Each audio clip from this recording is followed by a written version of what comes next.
السلام علیکم ګرانو شاګردانو، په دې هیله چې جوړ روغ او خوشحاله به یاست. د پنځم ټولګي ریاضي مضمون او موضوع چې دی د نسبتي یعنې کسري عددو ضرب صفحه 111 صفحه ده.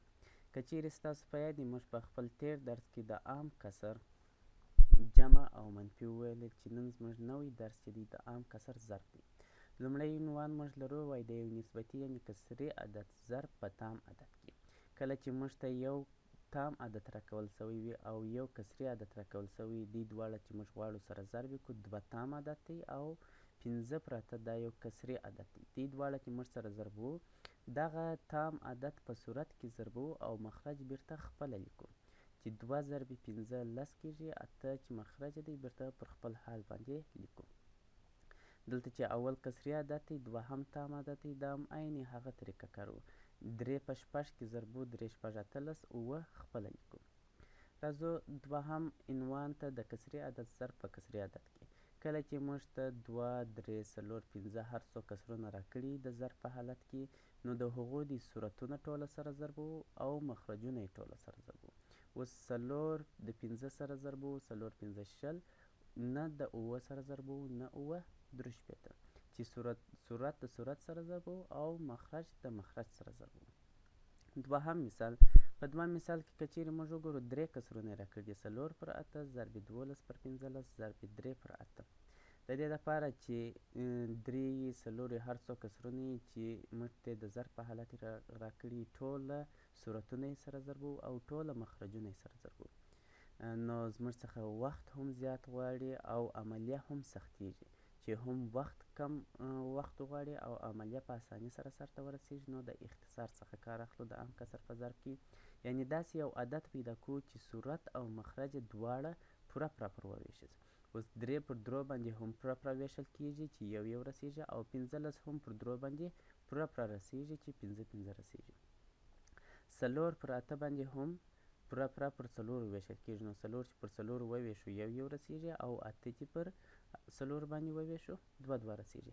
اوس نو ټوله صورتونه سره ضربو چې په اسانۍ سره یې موږ ضربولی سو 12 کېږي، او ټوله مخرجونه سره ضربو چې هغه 80 کېږي.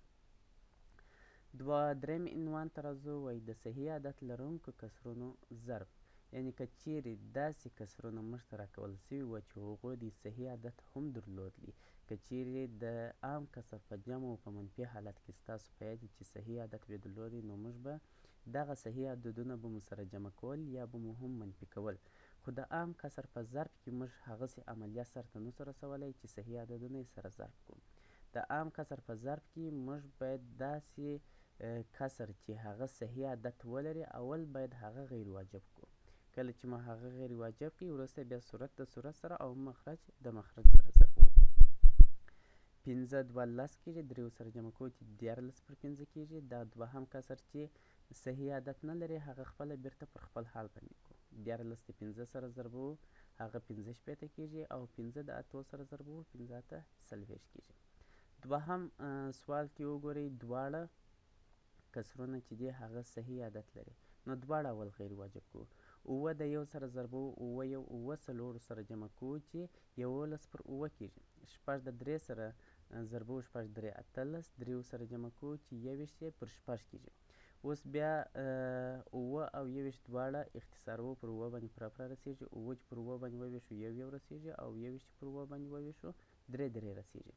9 د 3 سره ضربو، 11 د 3 سره ضربو چې هغه مساوي کېږي په 3 سره، او 1 د 6 سره ضربو، 1 6 هغه 6 کېږي.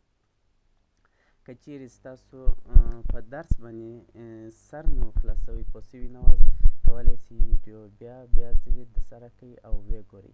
بیا هم که چیرې که مشکل مو درلودی، د مشکل په وخت کې په لاندې شمیرو سره زموږ سره په تماس کې سئ، انشاءالله ستاسو مشکل به حلیږي.